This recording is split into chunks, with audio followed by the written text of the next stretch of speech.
Nagsimula ang kwento sa isang mapayapang lungsod na inatake ng isang halimaw na tinatawag na kaiju.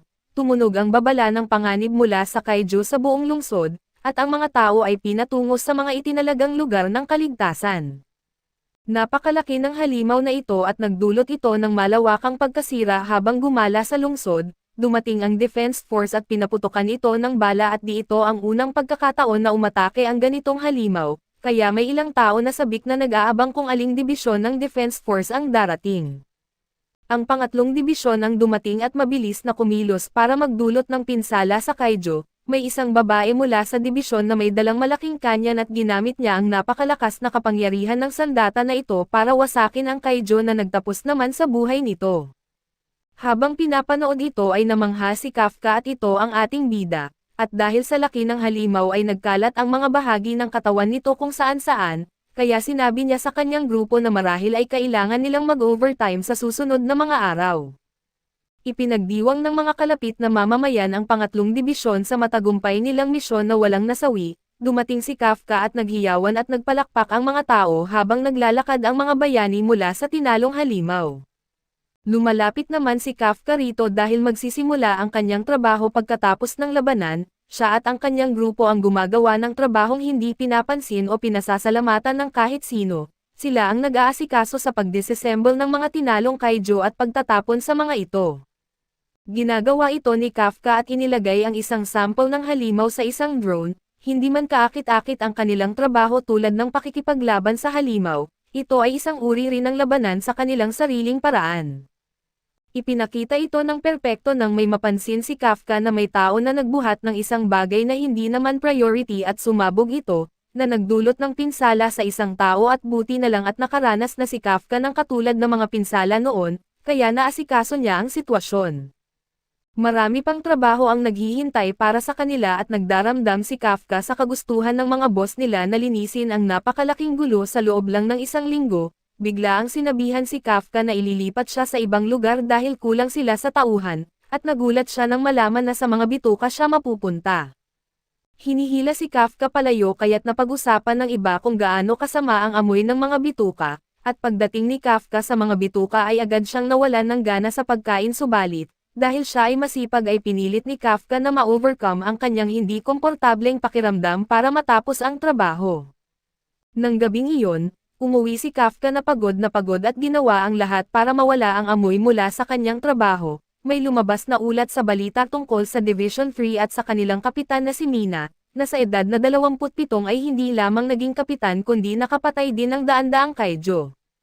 Isang pagbabalik-tanaw ang nagpakita na magkaibigan sila ni Kafka at naging emosyonal sila nang ipinangako nilang magkasamang tatapusin ang mga kaiju. Si Mina ay napakasikat at tanyag na ngayon kaya't may mga usapan na siya ay maging kandidato para maging komandante ng Defense Force.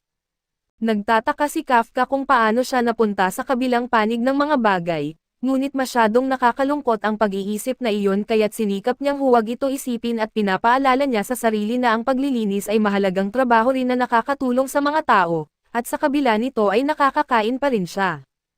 Masaya si Kafka sa mga pagkaing gusto niya at sa apartment na kanyang tinitirhan. Iniisip ni Kafka na sapat na ito at natulog na lang siya at kinabukasan ay dumating si Kafka sa trabaho, kung saan ipinakilala sa kanya ang isang part-time na estudyante na makakasama nila mula ngayon.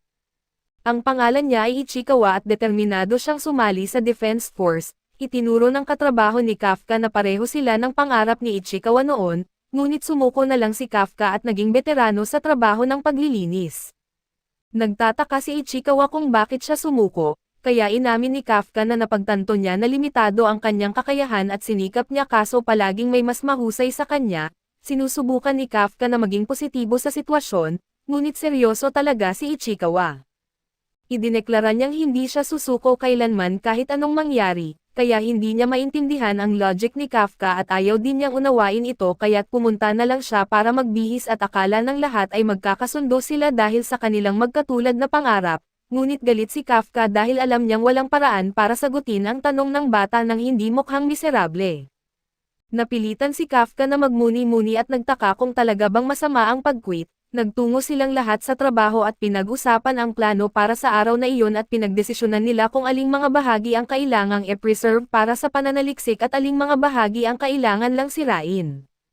Si Ichikawa ay itinalaga sa mga bituka at natuwa si Kafka dahil sa ugali ng bata, ngunit nalaman niyang itatalaga rin siya sa mga bituka sa ikalawang araw na magkakasunod, sinabihan siya na dahil magaling siya sa paghawak ng mga bituka. Nagsumpa si Kafka na ipapakita niya sa lahat kung ano ang kaya niyang gawin, binanggit ng boss na madalas magreklamo si Kafka ngunit kinikilala na siya ay masipag na manggagawa at kung nakapasa siya sa examination, ay magiging mahusay siyang opisyal ng Defense Force. Pagkatapos ay natuwa si Kafka nang makita niyang nadismaya si Ichikawa sa karanasan sa mga bituka, ngunit kasing hirap din niya dahil pinipigilan niya ang sarili na masuka at biglang napansin ni Kafka na kaunti lang ang dala ni Ichikawa na pagkain. Bastos na sinabi ni Ichikawa na wala siyang ganang kumain, ngunit binigyan siya ni Kafka ng inumin na may bitamina at pinipilit ni Kafka na kumain at uminom si Ichikawa ng marami hanggat kaya niya, kung hindi ay hindi siya makakatagal sa buong araw ng trabaho. Nag-alok din siya ng mga plug sa ilong kay Ichikawa na tinanggihan naman niya subalit iginiit ni Kafka na makakatulong ito at sa katapusan ng araw ng trabaho. Lahat sila ay naligo at unang umalis ang isang grupo at natuwa si Kafka na makita na ang pinakamasamang bahagi ng proseso ng paglilinis ay dapat natapos na. Dumating si Ichikawa, kaya iniisip ni Kafka na gusto niya ng rematch mula sa kanilang munting laban sa wrestling, ngunit sa hindi inaasahan ay nagpasalamat si Ichikawa kay Kafka sa tulong nito sa pagtatapos ng araw bago siya umalis.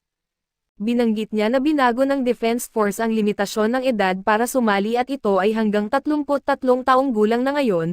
Alam niya na wala ito sa kanyang lugar subalit napansin niyang malungkot si Kafka kapag pinag-uusapan ang Defense Force. Binanggit ni Ichikawa na maaari siyang mag-quit kung gusto niya, ngunit nagpasalamat si Kafka at sinabing mas mabuting tao pala ito kaysa sa inakala niya at sinubukan ni Ichikawa na panatilihin ang kanyang matapang na persona. Kaya ipinapaalala niya kay Kafka na hindi talaga siya interesado. Bigla ang lumitaw ang isang halimaw upang umatake at nailigtas ni Kafka si Ichikawa sa tamang oras kaso siya mismo ay nasaktan, nagulat siya sa tinawag niyang Yojo at sa muli, kailangang iligtas siya ni Kafka mula sa pagkakapatay. Sinabihan ni Kafka si Ichikawa na tumakbo at humingi ng tulong kaso tumanggi siyang iwan si Kafka, pinaalalahanan niya si Ichikawa na balak niyang sumali sa puwersa ng depensa, ngunit hindi ito mangyayari kung siya'y mamamatay ngayon. Muling iginiit ni Kafka na umalis si Ichikawa kaya't umalis na siya, pinaghahabol ni Kafka ang nakakatakot na halimaw sa mga kalsada at bahagya niyang naiwasan ang mga atake nito, nakaligtas siya sandali sa pamamagitan ng pagtakbo papasok sa isang makitid na gusali at dumaan sa isang salaming bintana. Isa pang pagbabalik-tanaw ang nagpakita na kapwa nawalan sina Kafka at Mina ng kanilang mga paaralan at tahanan. Kinamumuhian ni Kafka ang mga kaijo, subalit dahil lamang sa nakakahadlang ang mga ito sa kanyang pagtatapos ng laro sa Pokemon. Nadismaya si Mina nang marinig na ito lang ang pinahahalagahan niya kaso pinanatili lang niya ang positibong saloobin at para kay Mina, siya ay nalungkot dahil sa pagkamatay ng isang pusa na nagngangalang Mo at naging seryoso sila habang tinitingnan ang lahat ng pinsalang ginawa ng mga kaijo, at sabay nilang idineklara na sasali sila sa puwersa ng depensa.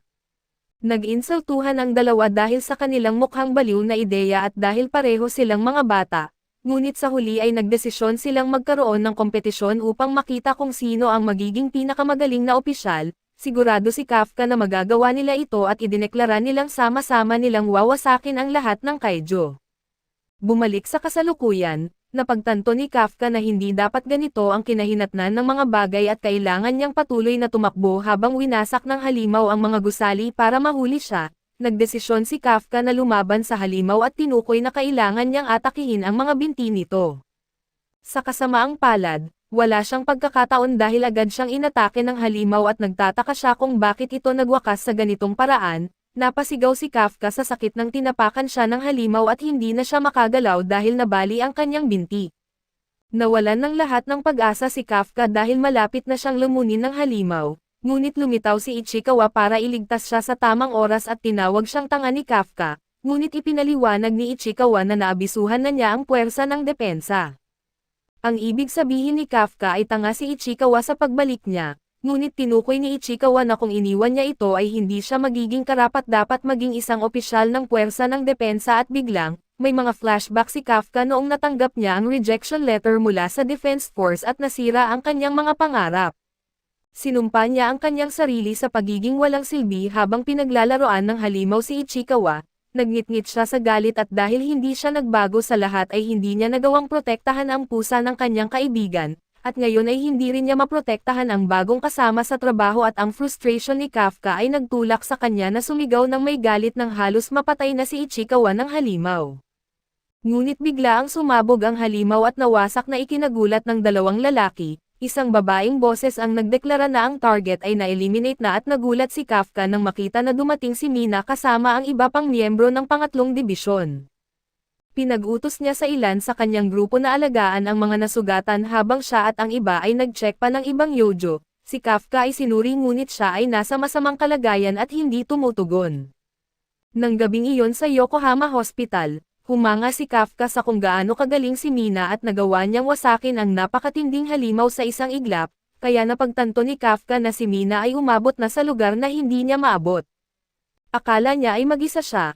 Ngunit nagulat siya nang malaman na nasa tabi lang pala niya si Ichikawa at itinuro nito na kung hindi siya iniligtas at pinatakbo ni Kafka, patay na sana siya ngayon at nagulat pa si Kafka nang sabihin nito na siya ay cool at naisip niya ang kanilang kompetisyon ni Mina kung sino ang magiging pinakamagaling na opisyal. Sa tingin ni Ichikawa ay dapat maging opisyal si Kafka subalit muling sinabi na nasa kanya pa rin ang desisyon at sa wakas, umilag si Kafka mula sa kanyang negatibong pag-iisip nang suntukin niya ang sarili at nagtaka siya kung gaano katagal niya balak ipikit ang kanyang mga mata sa katotohanan. Nagpasalamat siya kay Ichikawa at sinabi sa bata na siya ay tunay na mabuting tao, hindi pa rin iniisip nito na masama ang pag-give up, ngunit tiyak na hindi maganda ang manlinlang sa sarili at kumpiyansa niyang idineklara na muling sisikapin niyang maging isang opisyal ng Defense Force. Ang matapang na deklarasyon ni Kafka ay biglang naputol nang siya'y magulat sa paglitaw ng isang halimaw na lumulutang sa ibabaw niya, sinabi ng halimaw na natagpuan na nito siya at bigla itong sumugod papasok sa kanyang bibig. Nagtaka si Ichikawa kung ayos lang ba ito, ngunit malinaw na hindi ito naging maayos dahil nahihirapan siyang huminga at nagpupumiglas at sinuri niya ito subalit nagulat siya nang makita ang isang halimaw sa kama ni Kafka. Casual lang na tumingin si Kafka kay Ichikawa at pagkatapos ay sa kanyang refleksyon sa salamin at nang maglaon, naramdaman nila ang pagkabigla kaya sinubukan niya na mapakalma si Ichikawa at sinabing siya pa rin ito, kumalma siya ngunit isang matandang lalaki ang dumating para tumawag sa Defense Force. Nagpanik ang mga lalaki habang iniisip nila ang ginagawa ng puwersa ng depensa sa mga kaijo kaya pinayuhan ni Ichikawa si Kafka na tumakas. Bumalik sa nakaraan ay ipinapakita si Kafka na tinuruan si Mina kung paano paralisahin ang isang kaijo. Kinuha ni Mina ang note habang sinabi ni Kafka na kailangan niyang atakihin ang mga binti at itali ito. Natakot si Mina sa ideya ng pakikipaglaban sa isang halimaw kaya tiniyak sa kanya ni Kafka na kapag dumating ang panahon, siya ay nasa tabi niya. Bumalik sa kasalukuyan, iniisip ni Mina kung paano naging kasinungalingan ang sinabi ni Kafka at biglang na-inform si Mina na may nakitang kaiju sa Yokohama Hospital at idineklara niyang siya ang bahala dito, magpapadala siya kasama ang kanyang mga opisyal at pupuksain nila ang kaiju. Kaso dito muna matatapos ang ating recap sa bagong anime na ito, antabayanan po ninyo sa susunod ang bago nating episode.